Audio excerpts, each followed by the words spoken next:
Nagpur railway station. That's where you alight to go to the Pench National Park. But the closest railway station to Pench is Sivni in Madhya Pradesh, which is 30 kilometers away, and Nagpur is 80 kilometers away. Since I'm traveling from Mumbai, Nagpur is the best option. The closest airport is also in Nagpur. Once in Nagpur, the cheapest way to reach Pench is by traveling in buses at the Madhya Pradesh ST bus depot, which is very close to the station. It's so close that you need not even catch an auto rickshaw. Now you might be thinking, then what are we doing in an auto rickshaw? We didn't know about a Madhya Pradesh ST bus depot in Nagpur and hence headed to Maharashtra ST bus depot, which was 2 kilometers away from the station, and the rickshaw driver charged 120 rupees for the same. Ola and Uber is very much functional in Nagpur, and hence please book a cab which is a zillion times cheaper than the rickshaws here. When we reached the Maharashtra ST bus depot, we came to know that there were no direct buses to Pench from here. Now this can be due to the COVID scenes and may gradually start opening.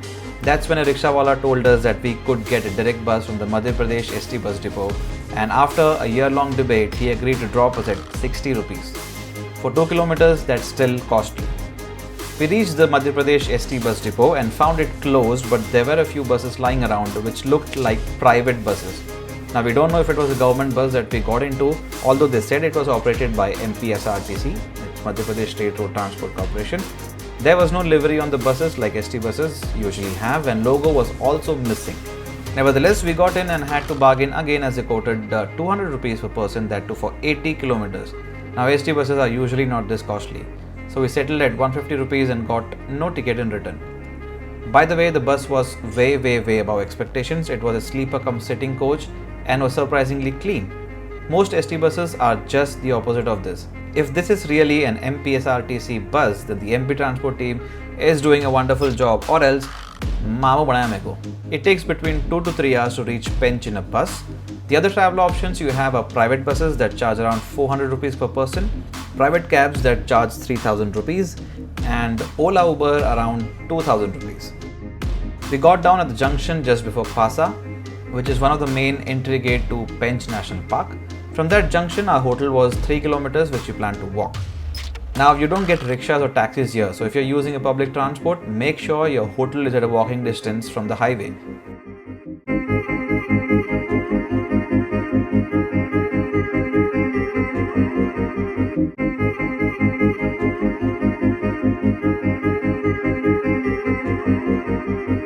Then came along a Wagoner, and in it was a hotel owner who picked us up and dropped us to the hotel. So our hotel owner was on the way to Nagpur, and when he saw us, he stopped the car and asked us whether we were going to the Palash Villa, which is the name of the hotel, and we said yes. He then came back to the hotel to drop us and then left again for Nagpur. Palash Villa has a full 5-star rating on Google, and now I knew why. It's not just 1 or 2 people who have rated this place, there are 133 ratings. Staying in Palash Villa was like staying at a friend's home.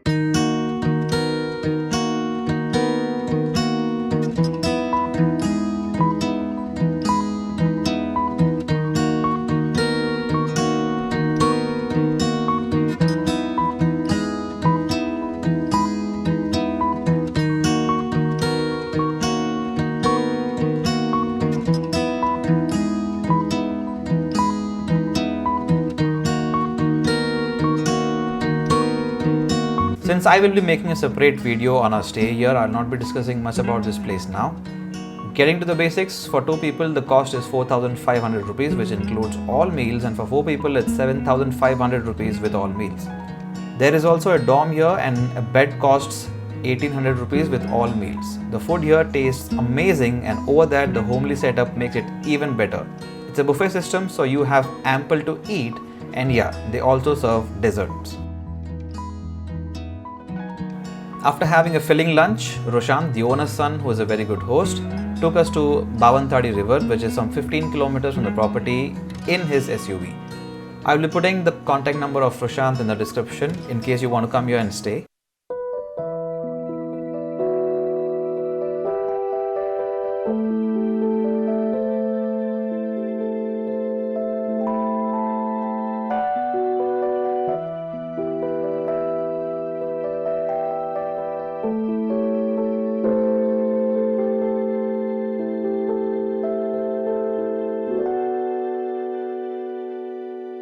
The river was really beautiful and you could spend hours here. There are rocks to sit, or else there's also sand if you wish to sit on a softer spot.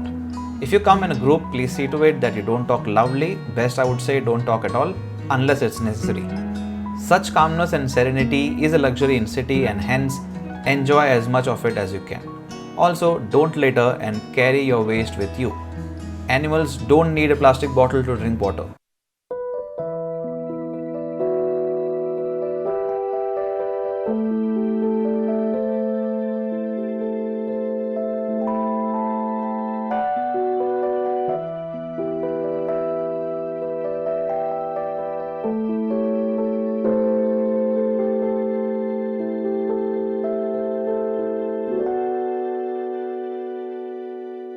It was dark when we came back to our villa. The temperature kept on falling as the night was getting darker, and hence we had a small mahfil around a bonfire to keep our bodies warm from outside as well as inside. The mahfil was a short one as we had to go on a safari early in the morning at 5:30, that too in this cold. So we had a warm and tasty dinner and went to sleep.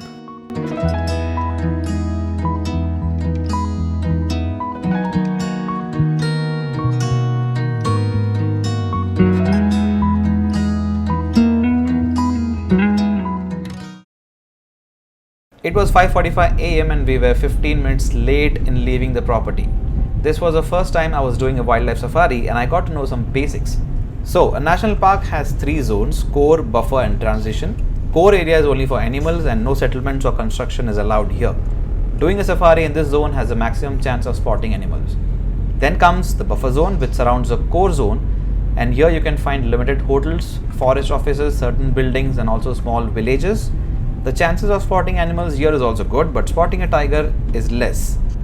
There is a boundary between the buffer zone and the core zone, and hence your jeep can't cross over. Then comes the transition zone, to which we had been yesterday, the riverside. Animal spotting is rare here. To do a safari in the core zone and buffer zone, you need a permit, as there are gates which restrict entry. You can either take the permit at the gate or online, or your hotel can also take care of it. The safari happens in 2 slots, one in the morning and one in the afternoon. We chose the morning slot, which starts at 6. You have to be there before time, even if you have taken an online permit, because jeeps and guides have to be allotted. So if you come first, you will be allotted a jeep and a guide first, and then the line starts. It's basically on first come first serve basis. So in short, be at your gate before time.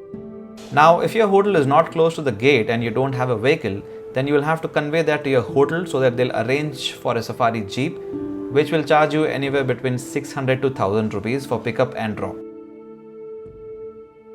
At around 6:20, we started a safari in the buffer zone and it was still a little dark. Daylight was just breaking in. I was told that animals come out at dawn to do their morning rituals and hence the chances are high to see them, but I sure didn't want to see an animal pooping. Exactly after 5 minutes into the safari, our guide stopped the jeep. Maybe he sensed a tiger or something. Anyways, there surely was a suspense being built.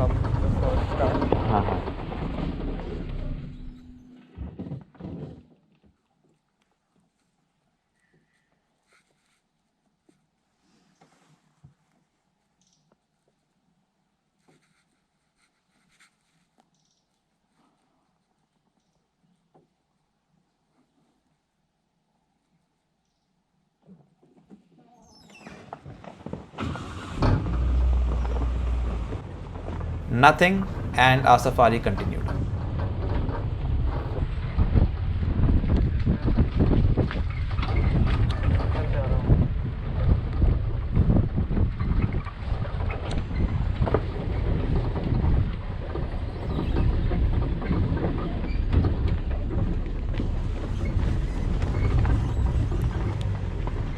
The jeep you get for the safari is an open roof jeep, meaning there is no enclosure. So the first question that came to my mind was, what if a tiger pounces on you? The answer is the tiger doesn't do such things. If it feels intimidated or irritated by you, first it will growl for a few times. Then it will make a fake charge, as in taking a few quick steps in your direction and then stopping. जिसको हिंदी में खुल देना कहते हैं. After all these warnings, if you don't move your ass out of there, then there's a very good chance that it may come and kiss you. The kiss of death. Yes, those are the tiger pug marks, which means a tiger did walk by from here, but it's a little hard to ascertain when these marks were made. These, they said, might be from yesterday night. The suspense was now really building up. I never thought of seeing a tiger in a buffer zone, but first a sensation and now the pug marks.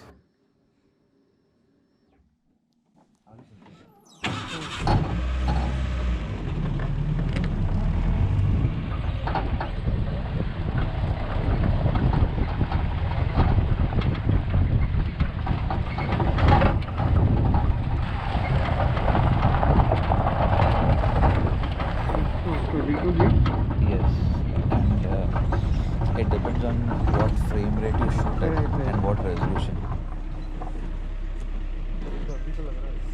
ये पीछे कैसा लग रहा है? And that's very fresh. Yes, more pug marks. We then headed to a water body where a few days ago a tiger had killed a cattle when it was grazing. I don't know if cattle are allowed to graze in these areas, but they sure don't need any permit to enter.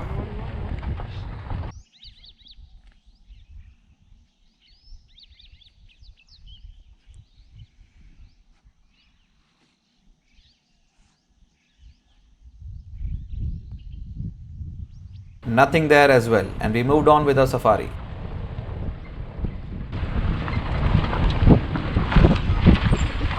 And then came the phone call, which I was not waiting for. A tiger had been spotted.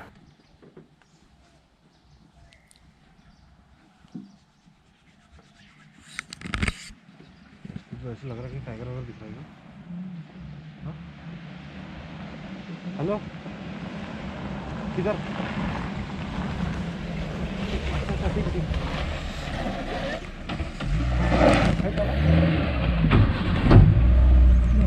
After the call, the driver went from Fardeen Khan of Hey Baby to John Abraham of Dhoom. He strangled the pedal with his feet and raced towards the tiger. I didn't know who was more excited, me or the driver. If Vicky Kaushal had asked the driver, "How's the Josh?" he would have said, "Highest, sir."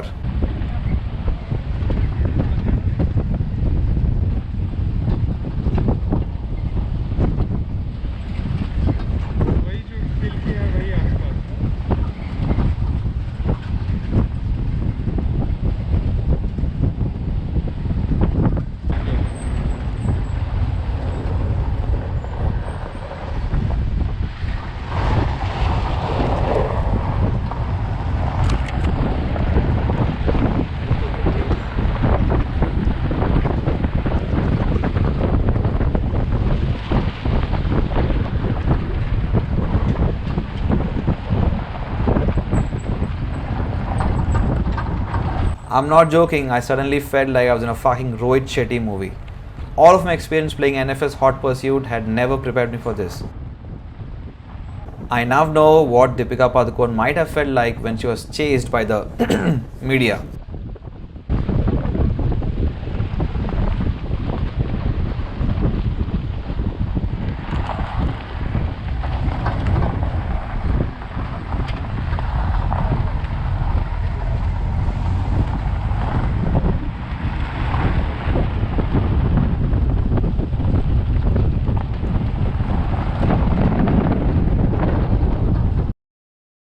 No, we didn't see the tiger. The chase went on for more than half an hour, but later we came to know that the call was a fake, like a WhatsApp forward. So we gouged on some tiger biscuits and continued our remaining safari.